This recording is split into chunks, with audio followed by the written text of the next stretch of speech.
Am I the a-hole for walking out of my husband's birthday party after she started laughing at me? I, female 32, just completed my treatment for a medical issue that affected my body. I had gained weight due to this medical condition and also medication, and none of my old clothes were fitting anymore. I bought new fitting clothes, but for my husband's birthday party, he asked me to wear one of my old dresses that was one of his favorites. To appease him, I said yes, although I didn't feel comfortable wearing it, especially after the weight gain. He was at the restaurant with his family and friends when I arrived with my sister, and as soon as he saw me walking in, he busted out laughing. Then he pointed at the dress and was going hysterical, saying, "Oh my God." I felt so incredibly mad, especially when the others started laughing as well. One of his friends started whistling in a mocking tone. I turned around instantly and walked out, and my sister followed me. I went home and cried a little, but he kept calling nonstop. He came home and started talking about how oversensitive I was, and that it was just a natural reaction he had upon seeing me in this dress again after all this time. He said I overreacted and made a scene over nothing. He also said I ruined his birthday and urged me to get therapy for this oversensitivity that I'm inflicting upon him. Am I the a-hole? Did I overreact? He's so upset he refused to even receive the gift. Edit. I need to explain the way he laughed more. He first started giggling and tried to cover his mouth. Then, in a matter of seconds, he busted out laughing. In the middle of the restaurant. The guests were confused. Then they must have understood why he was laughing because they joined in. And his friend whistled at me mockingly while repeatedly turning his head like something caught his attention. Could it be that I overreacted? It could be just me getting overwhelmed because joking and laughing is not new when it comes to him. He's the kind to tease about any and everything, even with my family. The kids too. He also said it was caught off guard, and so I shouldn't blame him for his reaction. Now for the top comments. He pushed you to wear the dress even though you didn't want to. He made fun of you when you wore said dress. He stood by as you were publicly humiliated. He didn't follow you when you walked out and belittled your feelings. He told you to go to therapy, not so that you're happier, but so you can stop annoying him. He tears you down physically and emotionally. He denies any wrongdoing and blames only you. Why are you with him? Not the a-hole. He told you to go to therapy, not so that you're happier, but so you can stop annoying him. That is the standout. Please read the above post again. Look at the way he is actually treating you, not the way he says he does. You did not overreact. He sounds like a gaslighting a-hole, not the a-hole. You're just being too sensitive is a common defense bullies use when they are called out on their behavior. OP, you're not the a-hole. My mother-in-law loves this one. Only just recently got my partner to stop using it. It's only a joke when both people find it funny. Otherwise, you're just an a-hole. Not the a-hole. The absolute freaking nerve of this guy making you put on a dress that you don't feel comfortable in, and then laughing and pointing at you in public, in front of his friends and family. That was intentional, and it was cruel. Please take it as the wake-up call you need. Don't stay married to this dude. Not the a-hole. Hope he doesn't overreact when you serve this a-hole with divorce papers. Next story. Am I the a-hole for telling my niece my husband and I are not going to her birthday because my husband isn't welcome? I have been with my husband for 10 years. We have been married for 5 of those years. He has suffered horrific trauma at the hands of his dad. His parents were married and expecting twins, when his mom suffered some kind of hemorrhage and she ended up with eclampsia. My husband's mom and twin sister didn't make it, but my husband did after a period of time in the NICU. His dad told him it was his fault they died. He had grandparents who meant the world to him and tried to shield him from his dad's anger, but when he was 8 years old, they passed away too. His father then blamed him, and he spent the next 10 years hearing day after day that he was the reason. At no point did he have another person to reassure him it wasn't. When we met, he had just started to heal. He was away from his dad and attending therapy. It was a very big fear of his that what his dad said was true. He is a wonderful man, and my nieces and nephews adore him. He was always so good with them and the rest of my family. In January 2020, I was pregnant and we went for a scan, where we learned I had miscarried. As soon as my husband heard this, something inside of him broke. He started to unravel. He was in the middle of a mental health crisis. He was doing this weird manic laugh that was also a sob. He ran out of the room and I followed after him, concerned. My mom and sister both work at a hospital. Sister's a nurse while mom worked in a little gift store. And both saw him in his worst moment. They saw his medical personnel were forced to intervene because he was in the middle of a breakdown, hysterical and totally out of it. He was totally broken and nothing could reach him. It was the scariest moment of my life and the worst moment of his. And they judged him for laughing. Then when they told the rest of the adults in my family, they also judged him. All of my family were aware of his history. He told them about it years ago. My husband ended up under the care of a psychiatrist who suggested he needed a lot more help than therapy could provide. Instead of understanding, my family no longer wanted him around. They said a man who could laugh at his own wife's miscarriage was not the kind of man they wanted around the kids. I told them I would not leave him behind. Now, my niece is turning 12 this year and is having her first big party since COVID. She called and said she wanted us there, but she hadn't seen us on her mom's list. I told her we wouldn't be able to come and that I was sorry. We both were. She was upset and asked why she never saw us, why we wouldn't come to her birthday party, why we missed them all now. So I told her that my husband was not welcome by the other adults in the family anymore. She apparently yelled at her parents and mine. Then I got grief from them for telling her what I did. They said I had no business saying that. Am I the a-hole? They said I had no business saying that. And they have no business being utter trash to your husband after his mental health crisis. Not the a-hole, but boy oh boy are your family. More like, you had no business telling the truth. Now we look bad and we are supposed to be the victims because you chose your husband over us. For a nurse to do that to her own sister and brother-in-law makes me think that she never liked him and she used this. You'd be surprised how many people in healthcare have warped, stigmatized, / biased views still and are blind to it. It's a lot of them. It took me 5 years once I knew I needed medication to actually get on it. And before then, I thought it meant I was weak. OP, I'm so sorry that your family lacked the compassion you and your husband need. You did nothing wrong. They are upset that the truth of what they did makes them look bad. Because they know they're wrong but won't fix it. Not the a-hole. Not the a-hole. I respect you for standing with your husband. That was the right move. If they won't welcome both of you, then neither of you attend. As far as telling your niece the truth, I agree with that too. You have nothing to hide. There was nothing inappropriate about revealing this to her. And it sounds like you kept the explanation short. I did. I told her none of what happened. Just that he was no longer welcome. Holy heck, not the a-hole. So much not the a-hole. I am so sorry you and your husband lost your child like that. And I'm so sorry, especially for your husband. That must have opened fresh wounds. The scarring on that is deep and concerning.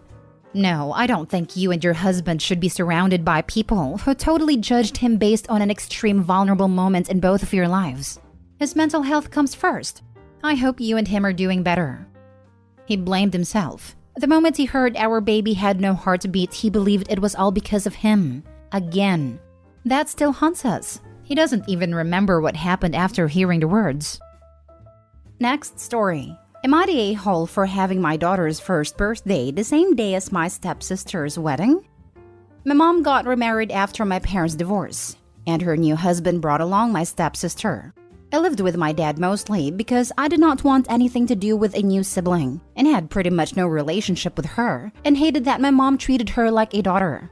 I wasn't the nicest to her, but I felt like she was taking my place. Fast forward to now, she's getting married and I wasn't invited since we have no relationship. Whatever, I didn't invite her to mine either.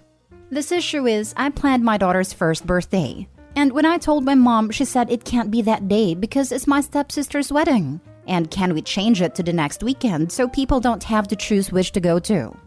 I said no. My stepsister's wedding is at 8 p.m. while my daughter's party is at 1 p.m. People can do both.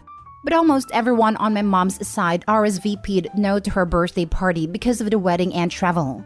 Even my own mother said she can't make it because she will be at stepsister's wedding and getting ready all day.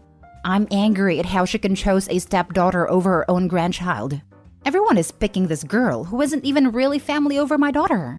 My mom says to just change the party, but I think it's ridiculous they can't do both. And I won't change my schedule for my stepsister. And my daughter will be the one to suffer when only one of her families at her first birthday party. Now for the comments. Really hoping this comment stays top, so everyone can read how truly heinous this goes. Beyond she stole my mommy high school stunted growth vibes.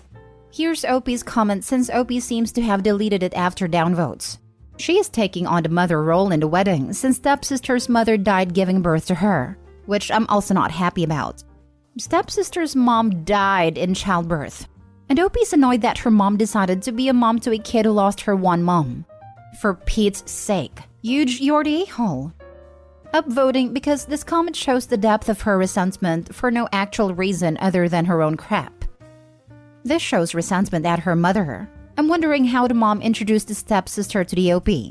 What did she do to foster a relationship between them? If she constantly put her stepsister ahead of her own child, I can understand the resentment. She is still the a-hole, but I can understand why. She must have, if OP was still a kid and ended up at her father's full-time. Just because mom did the right thing by stepsister does not mean she did the right thing by her own daughter. That being said, a birthday party can be changed or a second one thrown on a different day. I usually throw 2 parties for my kids, a family one and a friends one. The friends party becomes the kids' friends party when they're older, and my friends go to either family or friends party at that point. It's also because my in-laws have a difficult schedule. Not necessarily. OP could very well be an only child and loved having her parents' full attention. When another kid is in the mix, that attention becomes split. And of course, OP wouldn't like that.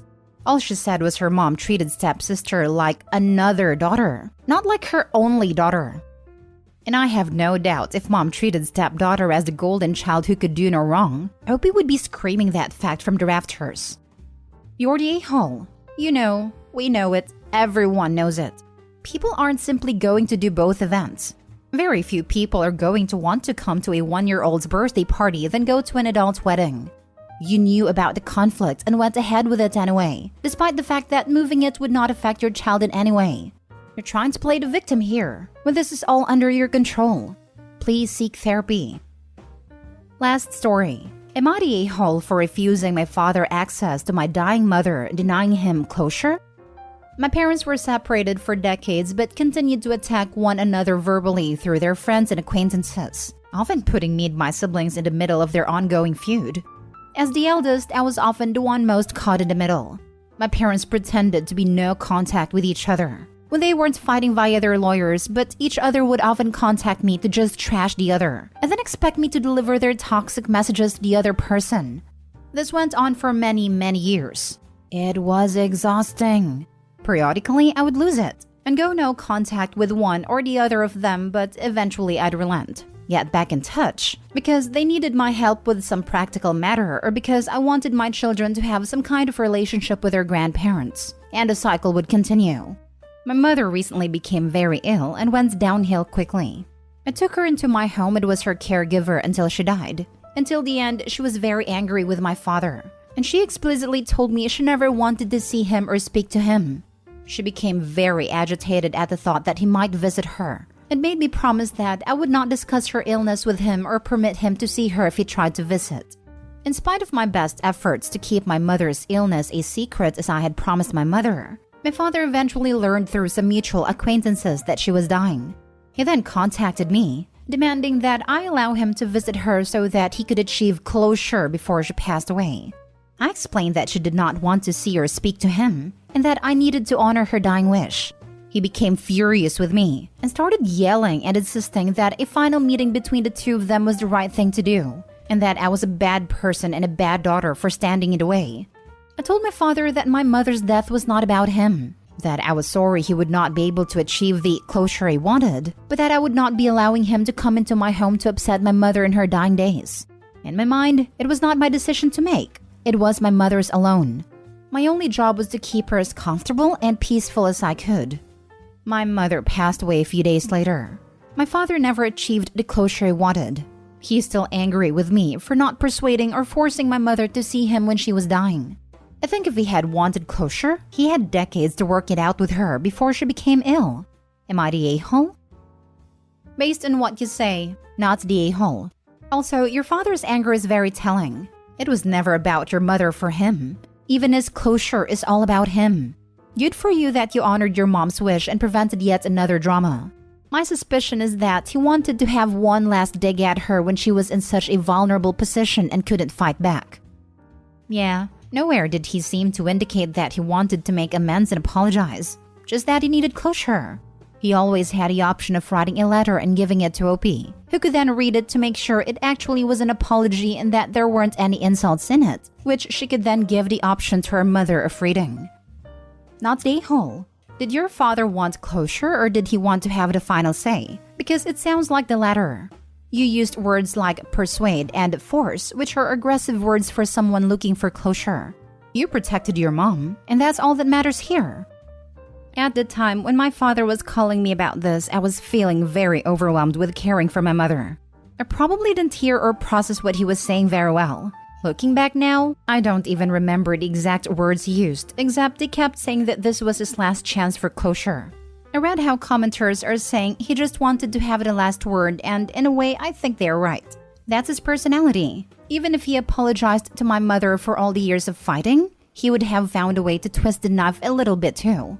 And besides, he could offer the most perfect apology and it wouldn't change the fact that my mother didn't want to see him. Period. Not the a-hole. Good for you for keeping her wishes. I personally would not allow him to the funeral either. He should not be putting his failures on you and insulting you when you are, I assume, grieving. P.S. Sorry for your loss. Thank you. It was a rough relationship in many ways, but I did love my mother. I'm glad in the end that I was able to show her that. I think she felt it.